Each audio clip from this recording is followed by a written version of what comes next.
thinking of two very different groups of people. The first group is populated by characters like Robin Hood and Romeo. The second group contains all the Dark Lord's wicked creatures and tricksters you can imagine. Yep, that's right. I'm talking about heroes and villains. Now, despite the fact that in each group, the hero and villain are somewhat unique, there are some things that never change. Like with heroes, did you ever notice how heroes tend to go through the same cycle? It's funny, but they actually do. The hero cycle was created by Joseph Campbell in 1949 to better explain the mythological journey of a hero, and he ended up forming the pattern of heroic adventures for all time. Villains tend to have patterns too, character patterns. Villains can be placed into different categories called archetypes based on their personality. But this is in every story, and it truly never changes. It's a common thread.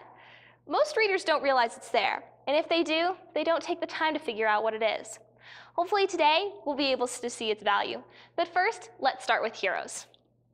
Today, I'll be using the Austin Independent School District's condensed version of the hero cycle, mainly because the original hero cycle is extremely long and complicated. It begins with the hero in his native environment when he is unexpectedly called to adventure. Before the hero can cross the threshold of adventure and launch into the unknown, he hits the barrier. This is where the first test of the hero's strength takes place. Step 4 is a series of trials. In this, several tests, trials, and temptations come to test the hero. Each of these help the hero to grow. Good thing too, because the hero needs all the strength possible when he enters Nadir. Nadir is the lowest point for the hero. This is where he or she is faced with the goal they set out to accomplish. Sometimes the hero crosses the goal line. Other times they fail in the attempt. This brings them to the return. This is where the hero is helped or hindered by some unforeseen force that takes them back to the threshold of adventure. Here, the hero faces one final foe it must beat before returning to the real world.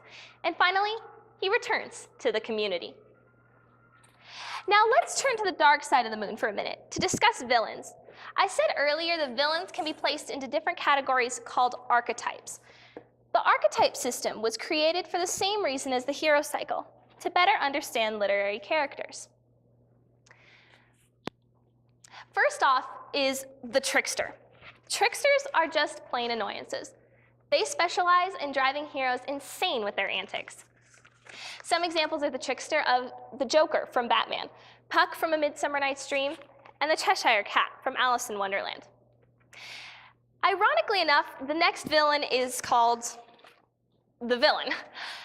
Villains are the personification of all evil in their stories. They are diabolical, destructive, and dangerous. A few villains you may have encountered are Sauron from Lord of the Rings, the White Witch from the Chronicles of Narnia, and Darth Vader from Star Wars. Last, but certainly not least, we have the monster. Monsters are unnatural beings that are determined to obstruct the hero's progress. Medusa from Greek mythology and the Terminator robot from Terminator are a few monsters that may have obstructed your progress. Last, but certainly not least, we have the dragon. The dragon has personified evil for centuries and continues to be a popular character with authors today. And this villain is part of our common thread. Remember that common thread? I hoped you would, because now we get to discover exactly what it is.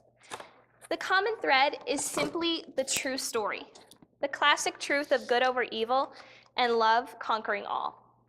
Any guesses as to what that story might be? Here's a hint.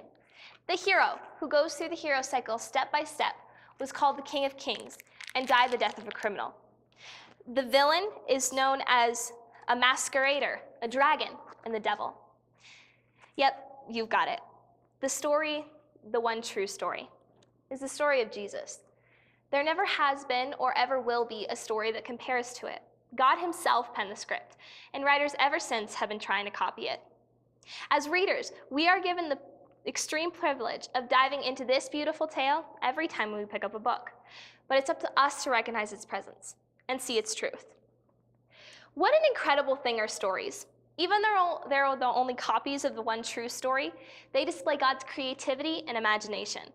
Villains, although evil, give us conflict and help us to discover truth. To quote Joseph Campbell, a hero is someone who has laid down his or her life to something bigger than oneself. So pick up a book, discover new heroes and new villains, but never forget the common thread, because in the end, it's the reason why we have stories. And although we see through a glass darkling now, there will come a day when we will sit at the feet of the master writer and hear the true story. And what a story it will be.